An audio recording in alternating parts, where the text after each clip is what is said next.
What's up with it once again, people, humanity, bros, women, fanboys, and fangirls, and of course, as always, Otaku and Ninky commodities out there. This is the one, the only course, Mr.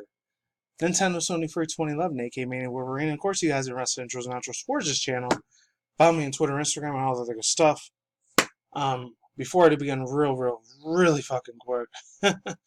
I heard a little bit of news from somewhere. I'm not gonna say where from, but a little bit from somewhere. I don't have it on this article, but I did hear that there was rumors and speculations, and there was like a French, I think Renstra or French forums of 4chan or Reddit or wherever it was from. I think it was the Pokemon website.com, the official Pokemon site.com, or official Pokemon Game Freak site.com. I don't know. But it was like the French version of them, and they did say Galarian Hoot Hoot. A Galarian, however you say it, because I know the British and Aussies, they say Galarian. So I know I watch shout out to the dude Birdkeeper Toby, by the way. I do watch a couple of that dude's videos. I said in previous videos in the past. That he pronounces Galarian. I don't know because it's his British accent. Same with Australians. I don't know why they just say it differently than Americans do. Over here I think it's called Galarian instead of Galarian. I'm not sure which is the official pronunciation of that name, but for now I'm gonna call it Galarian, I guess, since so a lot of Americans, Canadians probably are gonna pronounce it as. Anyways, yeah, they said that a Galarian Hoot Hoot is going to be officially, possibly confirmed. It's not 100% in the area, but that would be cool because I really would like to see what Galarian Noctowl looks like, especially the shiny versions. We're probably not even going to get the shinies until like way after the game is out. That's more than likely when we're going to get the shinies. Because I don't even think Pokemon, for the past couple of years, whenever they did their announcement, I think Gen 2 and Gen 3, this is before like social media was around from about 2000, 2003 or 4-ish or whatever. I think it was 2007 when Diamond Pearl came out. Because I know in Japan it was 2006, but over here in the United States it was like a year later in 2007. I remember it very well. I remember literally the very first two for Diamond and Pearl that I saw personally was what's it called? It was Roselia's new evolution and its pre-evolution, which was Badoo and Roserade. I remember this because I remember I was at one of my friend's houses going on a sleepover. I think it was during fuck. I think it was like during an Easter vacation thing. I decided to spend a couple of nights at my friend's house at the time, which he's already moved to California a couple of years ago, so I don't get to see him that much anymore. I think he ended up being, I don't know. Fuck. I think a voice actor, because I know we both had our dreams of being a voice actor and moving out to either Texas or California to do it. Because usually those are the two big places over here in the U.S. where people do a lot of try to do their dreams of being a voice actor. Unfortunately, it didn't work out for me, but luckily enough from him, it did work out for him. And sometimes I do get a little salty about it, but at the same time, hey, it is what it is. At least I'm making $20 an hour plus job at my hotel casino job that I do, which I never say that it is, but I've only given hints of where I work at. I never said the official hotel that I work at, but that's kind of like private it because, it's part of my real life and I don't want no stalker stalking me just in case. And I'm not saying any of you subscribers are crazy or nothing. I got to be very careful what type of information that's personal out there that I put out there because at the end of the day, I know you guys know me. I'm not going to say you know my persona because I don't really put a persona when I do YouTube videos. I'm not going to say I speak from the heart either. And I don't want to say I'm an exaggerated version of myself. More like a sometimes crazy, excited sort of person sometimes. And sometimes I'm an angry asshole. But IRL, I'm not always an angry asshole all the time. I usually treat people with respect most of the time. Unless they end up being an asshole piece of shit to me, then I'm going to treat them like fucking shit back. And they rightfully deserve it. Hope to God that doesn't escalate into somebody trying murdering me one day. Hopefully it never escalates that far. But anyways, yeah, there's that. And there's a couple other bits and pieces of news out there. I know that dude's channel, Something Matter, I talked about 2 weeks ago when the 2K Games and Gearbox tried to shut his channel down. His channel officially shut down off YouTube now, so it's not even there anymore. So I don't know what happened to him. I'm not sure if he shut it down himself or YouTube shut it down. I don't know. So it kind of sucks in a way. Anyways, yeah, let's begin. So it says, surprise Pokemon Sword and Shield battle trailer reveals more new moves and highlights. I got some AstralChain news. The same people that made the Platinum games, stuff like Bayonetta and a couple other games I really don't remember, but let's get into it. So it says, the latest Pokemon Sword and Shield trailer is about strategies hopeful trainers will use as they battle Galar Pokemon. We look at some of the new special and hidden abilities, 2 new held items, and plenty of powerful attacks, including some max moves, and only accessible Dynamax Pokemon. Those other types of news I wanted to talk about, I just don't remember what it was. Apologies if I forget, man, because there was some other bits and pieces of news I wanted to talk about as well. Alright, let's move on. Let's start with the new moves. It seems that newly revealed Galarian form Pokemon, has their own special abilities. Galarian Wheezing, for example, Neutralize, the special ability of all other Pokemon in the battle of using neutralizing gas. If it faints or withdraws, the effect will dissipate, but neutralizing gas could lead to some powerful control strategies in competitive play. We also see Corviknight's hidden ability Mirrored Armor in action. This reflects to all the stat lowering effects like speed down and defense down, especially making Corviknight immune to attacks which weaken Pokemon. This is especially interesting thanks to another new move in the trailer, Breaking Swipe, a physical attack with lower special attacks of Pokemon hits. As a blog post accompanied by new trainers, Corviknight doesn't use Mirror Armor naturally. Only the Dynamaxing Corviknights encounter in max raid battles will have this ability, and even that's just a chance.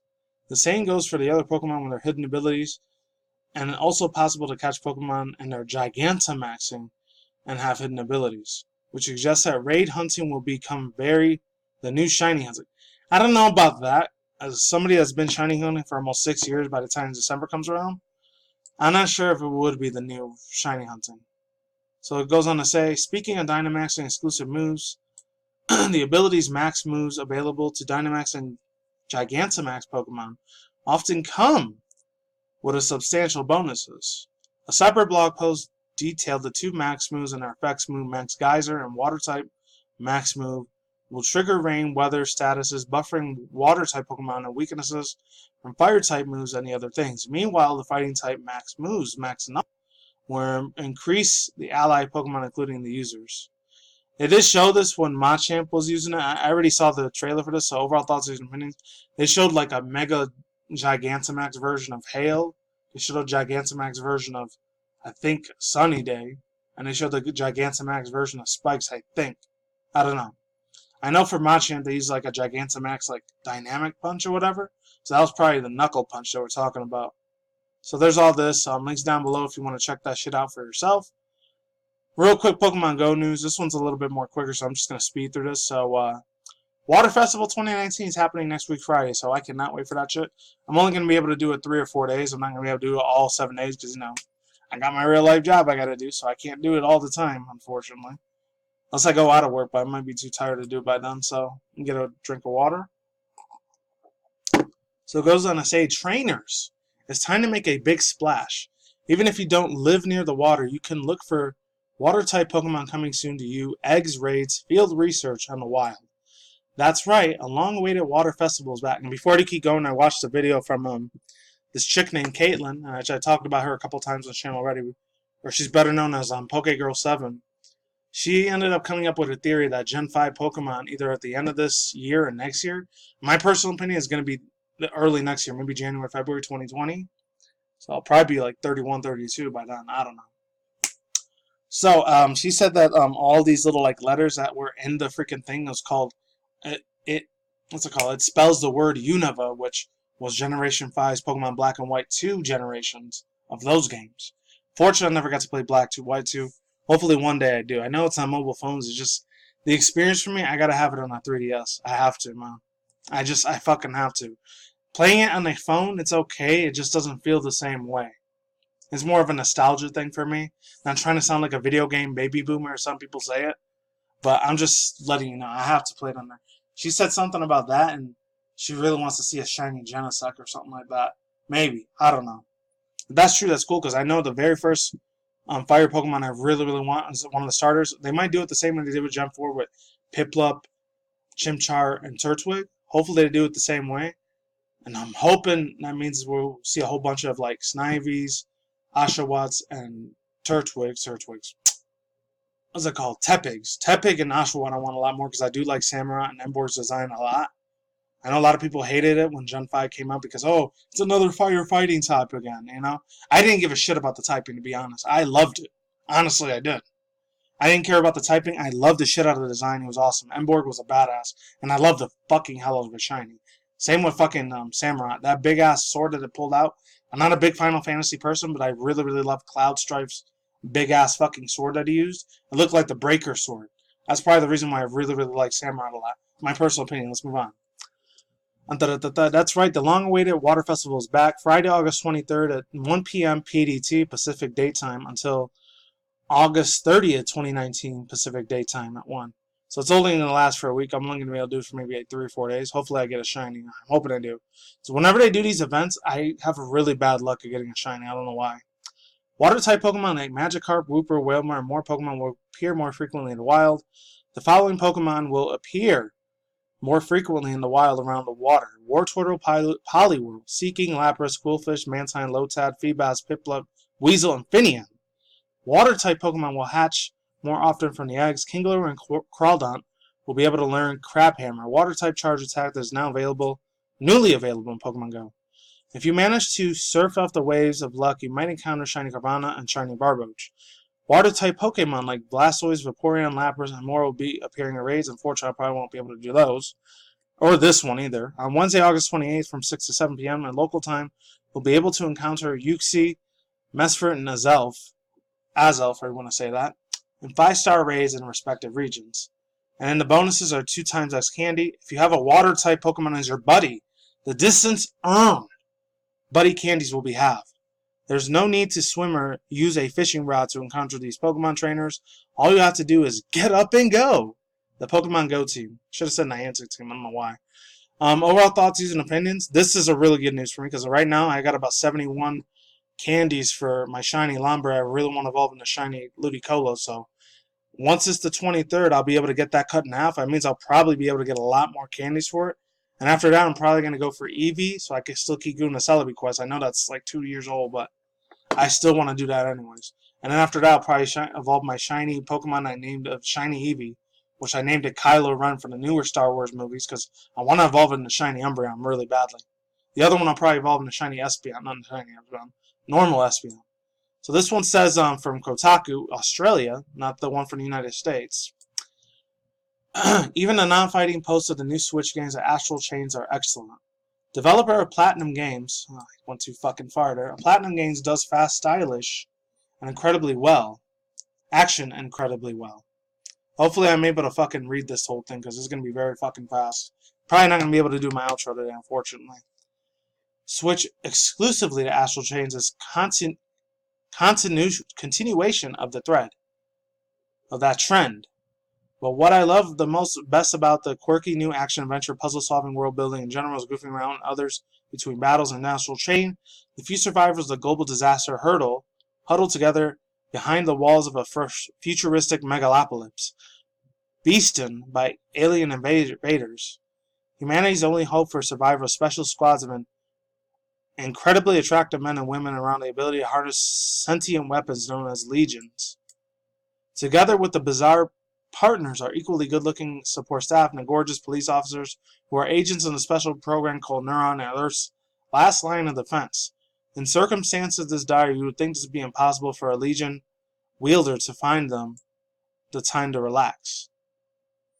Actually, this one turns off not that hard. The player character, one of the pair new twins, recruited to Neuron, has all the time in the world to fool around between the event and even important missions with the fate of the world hangs.